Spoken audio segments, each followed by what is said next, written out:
अशोक सुंदरी वाली जगह पर चढ़ाना है, लक्ष्य नंदी के पास चढ़ाना है, लक्ष्य बनाकर गए हो तो भगवान ने भी तुम्हें लक्ष्य बनाकर लाखों में प्रदान कर दिया। उसने सोचा ले तुम मेरे लिए आया है, मैंने तेरे लिए ये रख दिया। पहले जाते थे तुम मंदिर, ऐसा नहीं कि नहीं जाते थे हो? और आज भी शिव महापुराण की या शंकर के मंदिर जाने वालों की निंदा वो ही कर सकता है जो कभी शिव को जानता ही नहीं, शंकर के जो कभी मंदिर ही नहीं गया।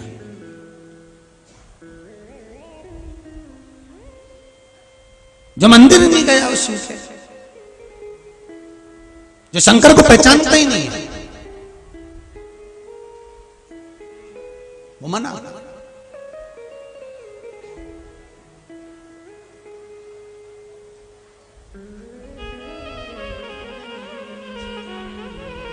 महाराज एक सुंदर सी बात आती है, जिस घर में बड़े गरम होते हैं और छोटे नरम होते हैं वहीं पर शर्म रहती है। क्या रहती है? जम के बोलो जरा, कौन गरम? घर के बड़े गरम और छोटे नरम, वहां रहती है शर्म। और जिस घर में छोटे गरम बड़े नरम, वहां रहते हैं बेशरम।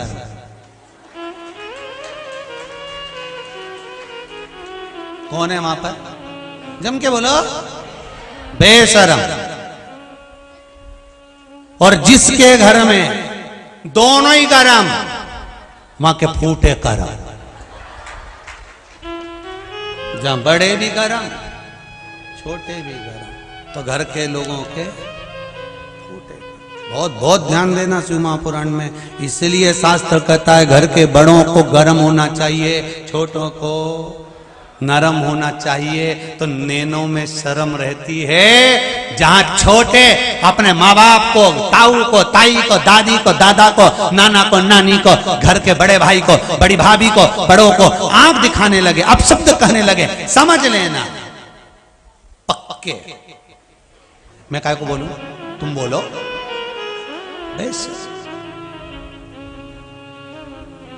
और जहां बड़े और छोटे दोनों गर्म हो रहे हो, अगर एक गर्म हो रहा चल जाएगा, एक तो नरम रहो, पन्नी वो तुरंत कह दे खाया बिना रह जाऊं। देख लो, मैं तो बोला ही नहीं, तुम पहले ही बोल दिया। खाया बिना रह जाऊं पर बोला बिना नहीं रू। तो दोनों गरम तो फूटे।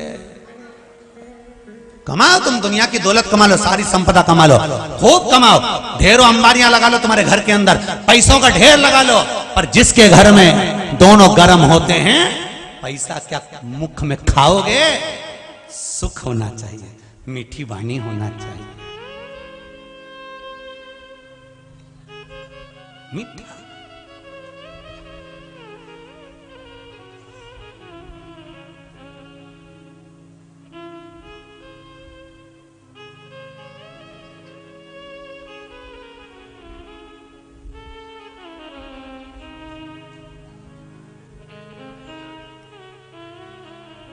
एक ना जाने कौन सा गीत था, वो याद नहीं आ रहा। राजी बोल दे मैं तेरे को पाँव की पायल दिला दूं, सब था, वो ध्यान नहीं आ रहा हो। कल सुनूंगा फिर आपको बताऊंगा। प्रयास राजी बोल दे, ऐसा ही कुछ है और ध्यान नहीं आ रहा। मैं सुना है कि राजी बोल मतलब अच्छे से बोल, प्रेम से बोल, मीठा बोल। उस गाने में का पायल दिला दूंगा, यहाँ शिव महापुराण कह रही है तुम राजी से तो बोलना चालू कर दो, माँ बाप तो पूरी जायदाद तुम पर लुटाना चालू कर देते हैं। प्रेम से तो बोलो।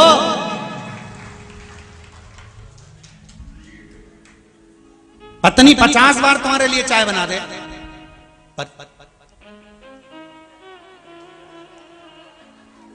थोड़ी सी तो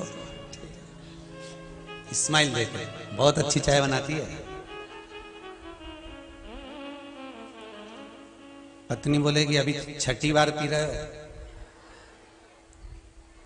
तू बनाती है ना इसलिए पी लेता हूं।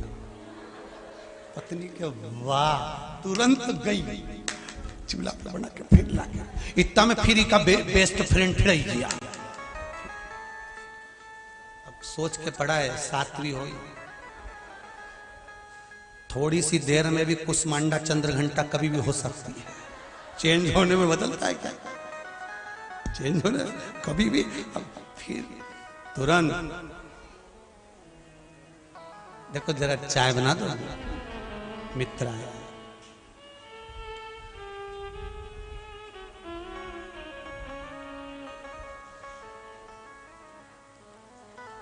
इसकी एक आदत बहुत अच्छी है, बच्चों को भी अच्छे से संभाल लेती है और चाय भी। चलिए, क्योंकि उसने देख लिया था गोदी में बच्चा है तो इसको लेके आप प्रेम से तो बोलो। जो क्रोध में कहा, यदि वो प्रेम से कहा होता तो दुनिया का सारा काम बन गया होता, सारा काम। आप प्रेम से तो बोलो, क्या चाहिए? केवल प्रेम की बात, स्नेह की बात। महाराज प्रणत शंकर भगवान को देख रहा है और भोलेनाथ जी को देखा तो प्रणत के मन में आया, मुझसे ज्यादा भजन कर रहा है, मुझसे ज्यादा मंत्र जाप कर रहा है, मुझसे ज्यादा स्मरण कर रहा है। प्रणत के मन में थोड़ा सा भाव जागृत हो गया। भजन करने वाला जब भजन करता है, जो नहीं करता है उसकी चित्तवृत्ति में यही आता है कि ये क्यों कर रहा। अच्छी जगह जाओगे तो ही तुमको कोई टोकेगा, कभी बुरी जगह जाकर बताना कोई नहीं टोकेगा। किसी की सामर्थ्यता नहीं कि कोई टोक दे, तुम जाके बताओ बुरी जगह।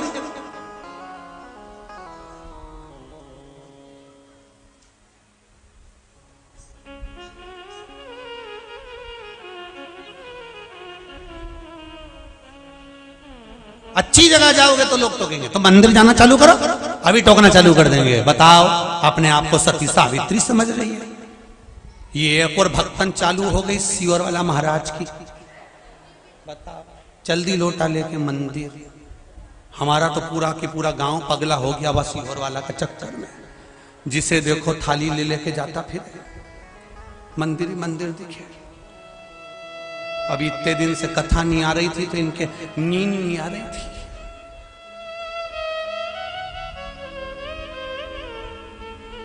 नींद नहीं आ रही।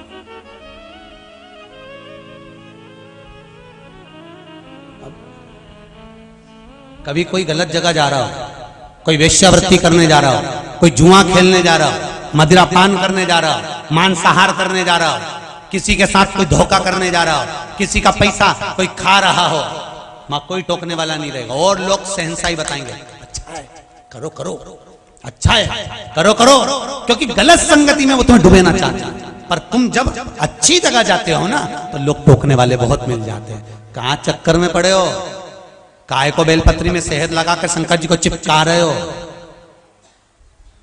क्यों काली मिर्ची चढ़ा रहे हो? क्यों शिव जी पे दूध चढ़ा रहे हो? दूध चढ़ाने से होता क्या है? क्या होगा? क्या होगा चंदन की माला से जपने से? क्या होगा तुलसी की माला से जपने से? क्या होगा गले में तुलसी की माला और रुद्राक्ष की माला पहनने से? अच्छी जगह जाओगे तो लोग टोकेंगे, आपको रोकने का प्रयास करेंगे। पर आग लगे बस्ती में, अपन रेव मस्ती में, बेलपत्री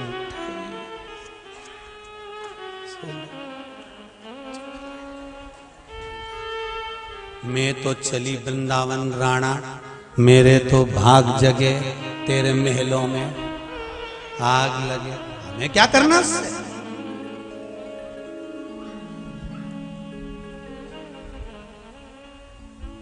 क्या करना? करेंगे, टोकने वाले टोकेंगे, रोकने वाले रोकेंगे, अपशब्द कहने वाले अपशब्द कहेंगे। केवल अच्छी जगह जाने वाले को रोका जाता है, सत्कर्म में लगने वाले को रोका जाता है, नेक कर्म करने वाले को रोका जाता है, अच्छे विचार रखने वाले को रोका जाता है। अच्छे विचार रखने वाले,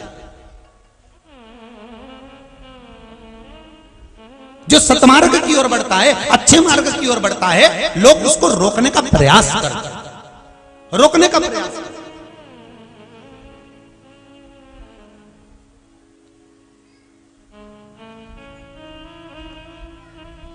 उसको रोकने का हमारे सीहोर में कई संस्थाएं, एक संस्था हमारे सीहोर में एक उंगली गुरु करके भी है, एक संस्था हमारे सीहोर में उंगली गुरु करके भी है। वो एक उपाध्याय बंधु हमारे यहाँ है, योगेश जी उपाध्याय करके, वो उस संस्था को चलाते हैं।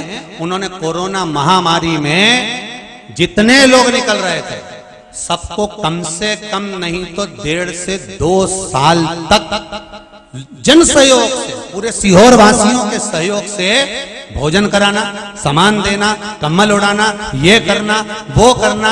अब व्यक्ति जब अच्छा करने लगता है ना तो अच्छे करने वाले को लोग उसमें फिर कहीं ना कहीं भांजी मारना प्रारंभ कर देते। पर मैं कहूंगा जैसी वो संस्था है आगे बढ़कर, जैसे उंगली ग्रुप आगे बढ़कर जनता की सेवा सहयोग समर्पण करता है, ऐसा मेरा निवेदन है कि जब कोई अच्छा काम करे तो आपको आगे बढ़कर उसको सहयोग करना चाहिए, पाँव नहीं खींचना है।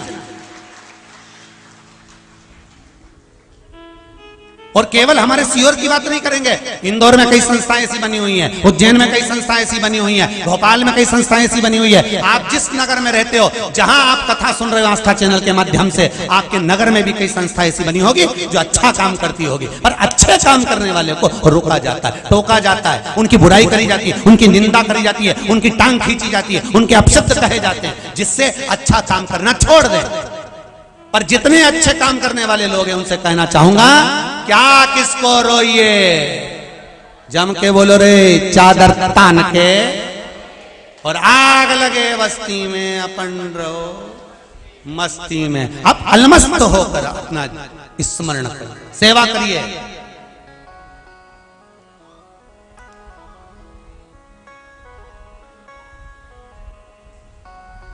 अच्छे से अच्छा कर्म करने का प्रयास करो, नेक कर्म करने का प्रयास करो। बस एक बात का याद रखना अपने जीवन में, एक बात ध्यान रखना, डॉक्टर की डिग्री आपके पास में है, इंजीनियर की डिग्री आपके पास में है, आपने अच्छी अच्छी पीएचडी कर रखी है, ये डिग्री आपकी आत्मा की संतुष्टि के लिए है।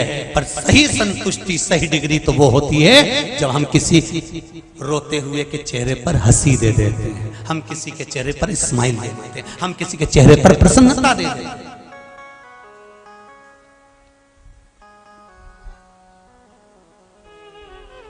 चेहरे की प्रसन्नता। आज सीहोरम के ब्राह्मण समाज के लोग भी यहाँ आए थे और कह रहे थे, गुरुजी अगर कोई बाहर से आने वाले अतिथि लोग जो आ रहे हैं, सीहोर की होटलें तो सब पैक हो गई व्यवस्थाओं के लिए, ब्राह्मण धर्मशाला है, सूचना दें वहाँ लोग। और आपसे भी निवेदन है, हमारे सीहोर के आप कहीं आ रहे हैं, आपके 28 फरवरी से 6 मार्च तक पहले तो प्रयास करो कि जितने सीहोर में आपके रिश्तेदार रहते हैं ये कब काम आएंगे, सही है कि गलत है, ये कब काम आएंगे, सबको फोन लगा दो हम आ रहे हैं। ओके, कब आ रहे हो? 28 तारीख के पहले 27 को आ जाएंगे, कितने दिन रुकोगे? ये भी कोई पूछने वाली बात है। सीहोर वाला महाराज तो रोज चिल्ला चिल्ला के गिरा 28 से 6 तक, सुन लो, हम तो उतने दिन ही रुकेंगे।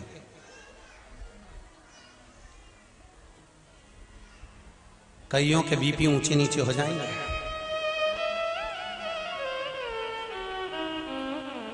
भले कैसा भी मुंडा बना है, अपने को उनके घर थोड़े रोटी खाना, रोटी तो अपने कुबेर भंडारी की खाना है। वो कैसा ही मुंडा बना है फिर भी अपन तो बढ़िया बढ़िया। और असली सोने की रकम पहन के नहीं आना है। अब की बार हमने दरवाजे पे लिख दिया है, एक जांच करने वाले को बिठाएंगे, अगर सोने की रकम पहन के आए तो उसको वहीं से निकाल दो, क्योंकि इनकी रकम घूमे, हमारी बीपी ऊंची नीची करा रहे, बार बार अनाउंस करवा के, हमारा ये चले गया, हमारा वो चले गया। कोई ये नहीं कहता हमारा दिल शंकर जी में चले गया। तो आप बिल्कुल सावधानी से आना, सब सोने का सामान घर छोड़िए, और 7 दिन के लिए सोने का सामान घर नहीं, सोना भी घर छोड़िए। यहाँ तो भजन करना है, आधी आधी रात के केवल भजन करो, क्योंकि इतना बड़ा पंडाल में सब सोएंगे। आधी रात के कोई उठा, ई पे पांव धरा, फिर उठ के बैठा, इससे अच्छा अपन तो यूं बैठे बैठे रात निकालो। श्री शिवाय। श्री शिवाय। अच्छा, आनंद बहुत आता है, ईमानदारी की बात है। पिछले रुद्राक्ष में तो आप लोग आए नहीं होंगे, जो आए होंगे उनको मालूम होगा कि रुद्राक्ष उत्सव का एक आनंद ही दूसरा। जिन्होंने पिछले रुद्राक्ष उत्सव के भी फोटो लिए होंगे या वीडियो बनाई होगी, उनको अंदाजा होगा कि क्या रुद्राक्ष उत्सव। और अब की बार मत छोड़ देना, क्योंकि ये दूसरी बार है। इसके बाद में रुद्राक्ष नहीं बांट पाएंगे, क्योंकि व्यवस्थाएं बहुत लगाना पड़ती है। बहुत व्यवस्थाओं के साथ में पूंजी आदि कादिक भी बहुत लगती है, व्यवस्था नहीं हो पाती है। इसलिए ये दूसरी बार हो रहा है। जो वंचित रह गए हों, जिनको नहीं मिला हो रुद्राक्ष, छोड़ना मती। 7 दिन रोज बटेगा, प्रतिदिन 11.5 लाख रुद्राक्ष बटना है, प्रतिदिन बटना। तो आप खूब प्रेम से आओ, खूब आनंद से आओ और बाबा का गुणगान गाओ और बाबा का भजन करो। 1 बजे से 4 बजे तक रुद्राक्षोत्सव में शिव महापुराण की कथा सुनो। सवेरे 10 बजे से लेकर शाम के 7-8 बजे तक दिन भर भंडारा चलेने, तो तुम तो डट के खाओ, पर निवेदन है पूरी जेब में भर के मत ले जाओ, तो डट के भजन करो। हर हर भगवान शिव की कथा कर रही है, ओगरदानी शंकर का चरित्र कह रहा है। आपका चित्तवृत्ति स्वयं प्रणत के मन में आ गया और प्रणत के मन में आया कि ये मुझसे ज्यादा भजन कर रहा है, ये मुझसे ज्यादा स्मरण कर रहा है। जो भजन नहीं करता दुख उसको होता है कि ये ज्यादा क्यों कर रहा है, ये आगे क्यों बढ़ रहा है, ये इतनी तरक्की क्यों कर रहा है। बिल्डिंग सबको नजर आती है, पर बिल्डिंग के नीचे जो बिम गड़े होते हैं वो किसी को नजर नहीं आते कि इसने अपनी जिंदगी में कितना संघर्ष करा होगा, कितना ठोकर खाई होगी, कितना ठुकाया होगा, नीचे से कितना मजबूत होगा, तब जाकर बिल्डिंग खड़ी हुई होगी। व्यक्ति ने कितना दुख झेला होता है, तब जाकर उन्नति की सीढ़ी पर चढ़ पाता है। कितना दुख झेला होगा, तब आगे बढ़ा।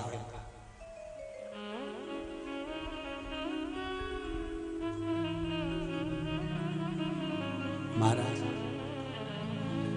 कितना दुख झेला, तब उन्नति की सीढ़ी पर बढ़ा। प्रणत को लगा कि ये भजन मुझसे ज्यादा, अहंकार झलक गया, थोड़ा सा ठोकर लगा और गिलास झलक गया, अहंकार झलका, खड़ा हो गया प्रणत। प्रणत ने पूछ लिया, ए बाबा कौन हो तुम।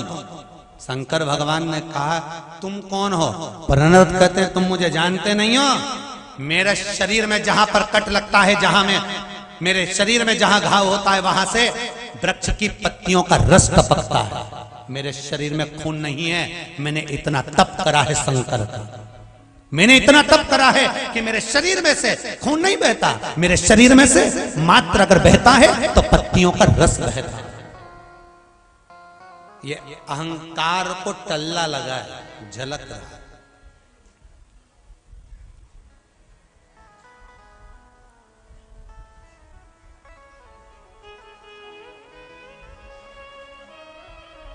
ये टल्ला लगा।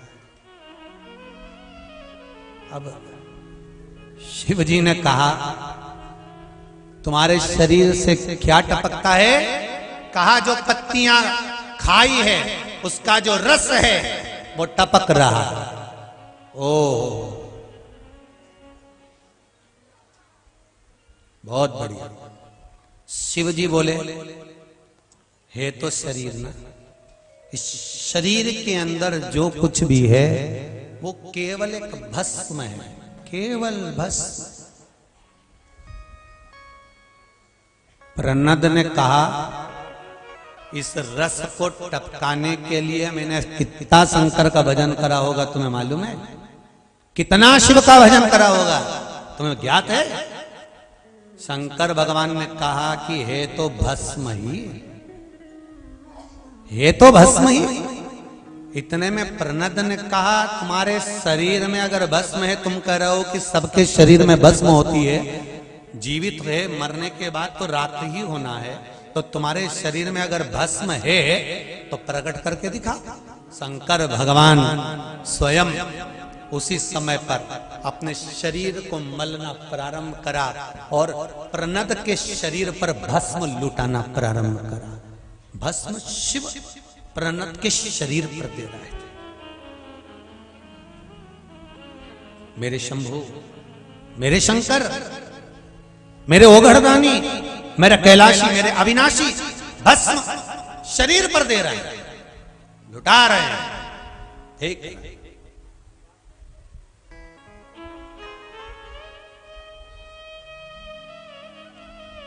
प्रनद ने कहा ये तो शरीर में भस्म लगाकर आ गए होगे इसलिए उड़ा रहे हो। शरीर के अंदर भस्म है क्या? जैसे मैंने शरीर को काटा उसमें से पत्तियों का रस निकला, क्या शरीर के अंदर भस्म है? शंकर भगवान ने कहा ये ले। शिव जी ने उसी समय पर अपने शरीर पर घाव करा और भस्म निकाल कर जो दिखाया, प्रनद चरणों में पड़ गया। प्रभु दर्शन दीजिए, आप हैं कौन? शंकर भगवान सामने प्रकट हो गए। प्रनद ने कहा आप मेरे लिए यहां प्रकटे हैं? शिव जी कहते हैं जब मेरा कोई भक्त अहंकार में डूबने लगता है तो उसके अहंकार को समाप्त करने के लिए मुझे लीला रचना पड़ती है। इसलिए प्रनद तू कहीं अभिमान में ना डूब जा। अगर भगवान सेवा करने का मौका दें, आपको कहीं सत्कर्म में लगाएं, आपको कहीं भजन में लगाएं, कीर्तन में लगाएं, नाम स्मरण में लगाएं, नाम जाप में लगाएं, तो निवेदन है आप सत्कर्म की ओर बढ़ो, अच्छे कर्म की ओर बढ़ो, सुख मिलेगा आपको, आनंद की अनुभूति होगी आपको।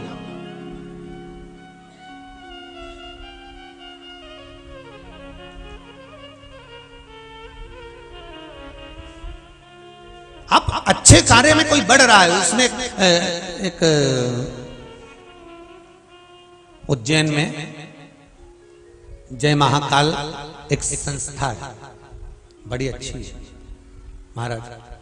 जब कुंभ का मेला हो, चाहे सावन का महीना हो, चाहे शिवरात्रि हो, चाहे मुख्य सोमवार पड़ते हो, शाही सवारी निकलती हो, वो संस्था का देखा है कि वो नियम से इतनी सेवा करती है, इतनी सेवा करती है कि सेवा में अपने पलक पावड़े क्या ना बिछा दे, उस सेवा के क्रम में लगे। और केवल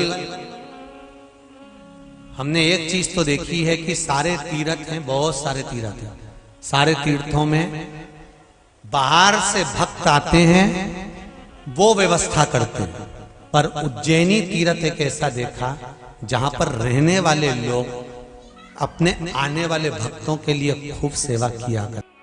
महाराज शिव महापुराण की कथा कह रहे हैं, मेरे ओघड़दानी मेरे शिव की कथा कर रही है कि विश्वास रखकर गलती ना करें। हमारे जीवन में हम गलतियां बहुत कर रहे हैं। हम मध्याह्न के बाद में स्नान अगर कर रहे हैं तो वो दुख है, तकलीफ, कष्ट।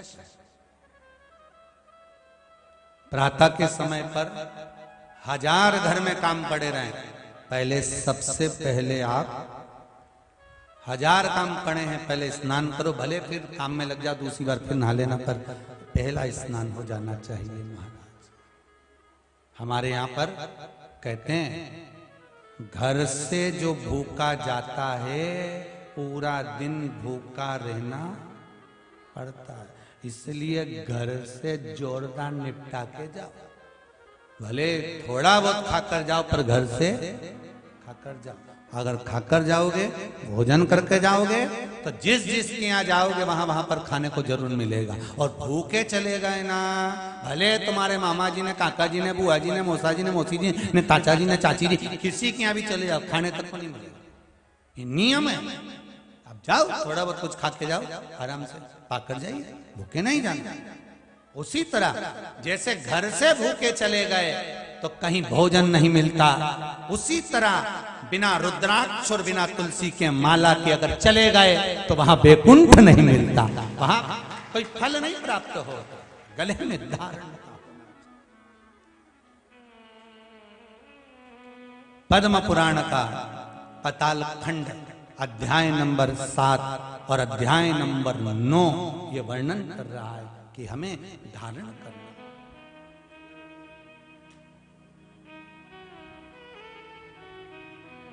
महाराज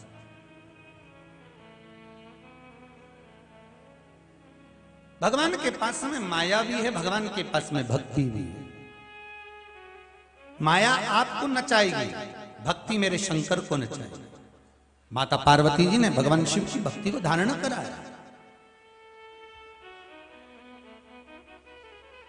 कितना बल है, कितना बल भक्ति में।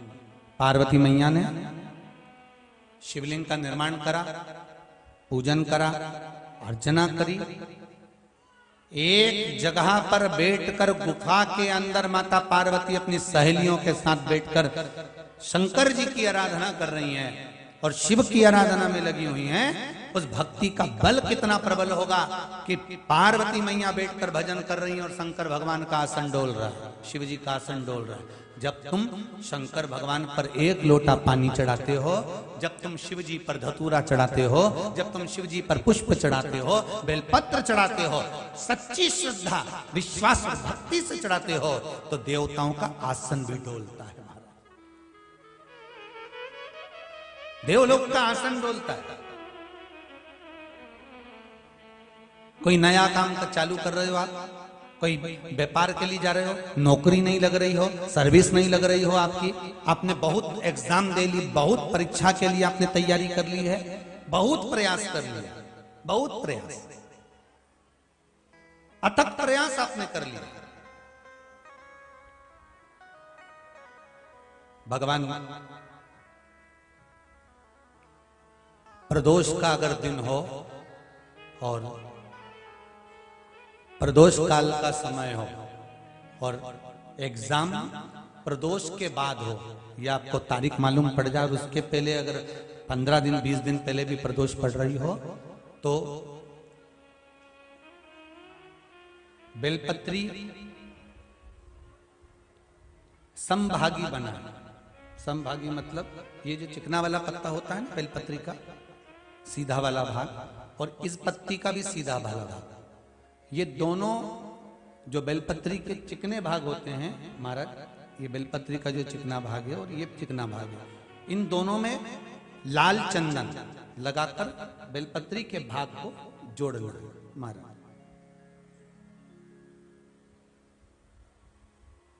इस भाग को अपने हस्त कमल में रखकर उल्टा हाथ उस पर रखकर भगवान देवाधिदेव महादेव के 12 ज्योतिर्लिंग का स्मरण करना। श्री शिवाय नमस्तुभ्यम, या पंचाक्षर मंत्र नमः शिवाय, या षडाक्षर मंत्र ओम नमः शिवाय। पंचाक्षर मंत्र हो, षडाक्षर मंत्र हो, श्री शिवाय नमस्तुभ्यम शिव महापुराण का मूल मंत्र हो, स्मरण कर कर उस मंत्र का अपनी कामना कहकर अशोक सुंदरी वाली जगह पर उसको छुआ कर भगवान शंकर पर उसका स्पर्श कराकर उसको लाकर नंदी का एक चरण, ऊंचा भाग जहां चरण का हो, नंदी जब शिव जी के सामने होता है तो उसका एक पांव ऊंचा होता है, नंदी का जो पांव ऊंचा हो, उस मंदिर में जो भी, चाहे आगे पांव हो पीछे का पांव, जो पांव उस मंदिर में हो ऊंचा, उस चरण के पास अपनी कामना कर कर रख दीजिए। और थोड़ा सा मूंग, हरा मूंग थोड़ा सा, श्री गणेश जी महाराज का नाम लेकर किसी भी गौशाला में या नंदी गण जहां हो, आपके मोहल्ले में कोई नंदी हो जो घूमता हो रोड पर, कोई बैल हो, तो उसको वो मूंग खिला दीजिए और उसके बाद थोड़ा सा मूंग हथेली लेकर थोड़ा सा खिलाकर आप अपने एग्जाम पर या कोई व्यापार चालू कर रहे हो या नौकरी करना चाह रहे हो, सर्विस करना, आप उसके लिए चले जाओ, उसमें सफलता मिलेगी। पर करना किसको पड़ेगा? जो व्यापार करने जा रहा है, जो नौकरी करने जा रहा है, जो सर्विस करने जा रहा है, जो अप्लाई करने जा रहा है, जो अप्लाई के लिए आगे बढ़ने जा रहा है, कोई कंपटीशन एग्जाम में बैठने जा रहा है, करना उसको।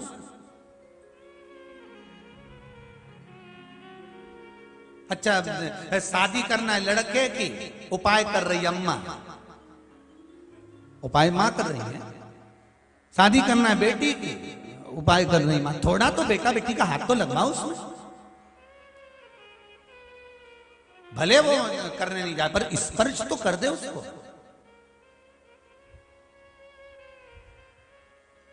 फिर कल वाली बात आ गई महाराज, तुम समोसा खाओगे तो तुम्हारे पेट में जाएगा, वो खाएगा उसके पेट में जाएगा। तुम भजन करोगे तुम्हें मिलेगा, वो करेगा उसको मिलेगा। दान तुम करोगे तुम्हारे खाते में जाएगा, वो करेगा उसके खाते में जाएगा।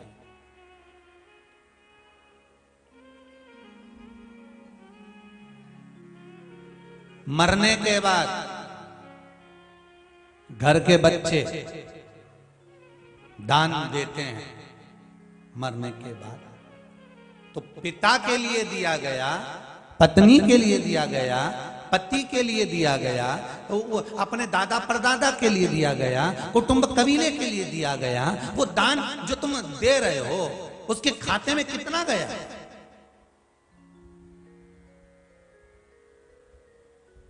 कितना प्राप्त हुआ?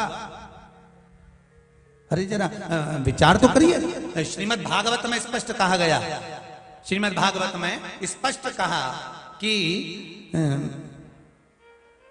वो धुंधकारी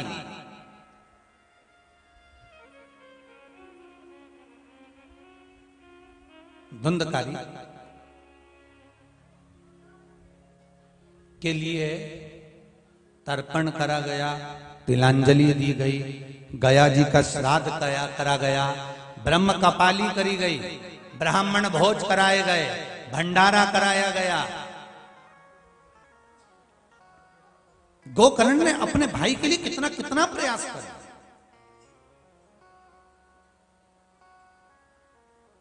अथक प्रयास गोकर्ण ने कर दिया, तब भी धुंधकारी को मुक्ति मिली थी क्या? जम के बोलिए जरा। नहीं मिली। जब नहीं मिली तब सूर्य नारायण भगवान के पास में गया और वहां जाकर कहा, प्रभु मेरे भाई को मुक्ति नहीं मिल रही। सूर्य देवता ने कहा, तुमने क्या करा? मैंने पिंडदान करा, मैंने तर्पण करा, मैंने ये तिलांजलि दी, मैंने वो तिलांजलि दी, तो मैंने तो गया जी का पिंड भी दिया, और गया जी का पिंड दिया तो कम से कम उसको मुक्ति तो मिलना थी। फिर गया जी के पिंड के, आखिर गया जी में पिंड दिया जाता है तो फिर मुक्ति क्यों नहीं मिली? तो इतने में सूर्य नारायण भगवान ने कहा, अरे गोकर्ण, तेरे भाई को मुक्ति तो मिल जाती, दिक्कत नहीं है। तूने गया जी में जो पिंड दिया उससे मुक्ति तो मिल जाती, पर एक गलती हो गई। गया जी में पिंड देते समय तूने धुंधकारी का नाम लिया, संकल्प देते समय उसके पिताजी का नाम लिया, उसकी माताजी का नाम लिया, और गोत्र तूने आत्मदेव का बोला, उसके पिता का गोत्र बोला। पर धुंधकारी आत्मदेव की औलाद थी क्या? धुंधकारी आत्मदेव का पुत्र था क्या? नहीं। धुंधकारी तो एक सखी की संतान थी, एक सहेली की संतान थी, जिसको वो पैसे से खरीद कर ले आई थी और लाकर कह दिया ये मेरा पुत्र है, ये मेरा बेटा है, और उसका भरण पोषण पालन करने लगी। तो भगवान सूर्य नारायण ने कहा, गया जी से मुक्ति मिल जाती। का बोलता? किसका? धुंधकारी की माता का, पिता का गोत्र बोलता तब, पर गोत्र बोला गया आत्मदेव का।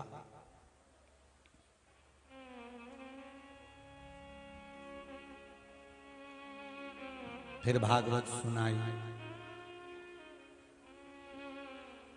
श्रीमद् भागवत में वर्णन आता है, एक जरा सी त्रुटि थी, जरा सी त्रुटि, और वो त्रुटि थोड़ी सी त्रुटि से वंचित हो गया वैकुंठ, वंचित हो गया भगवत भजन से। थोड़ी सी त्रुटि आई और वो दूर हट गया। नहीं तो कितना तर्पण तिलांजलि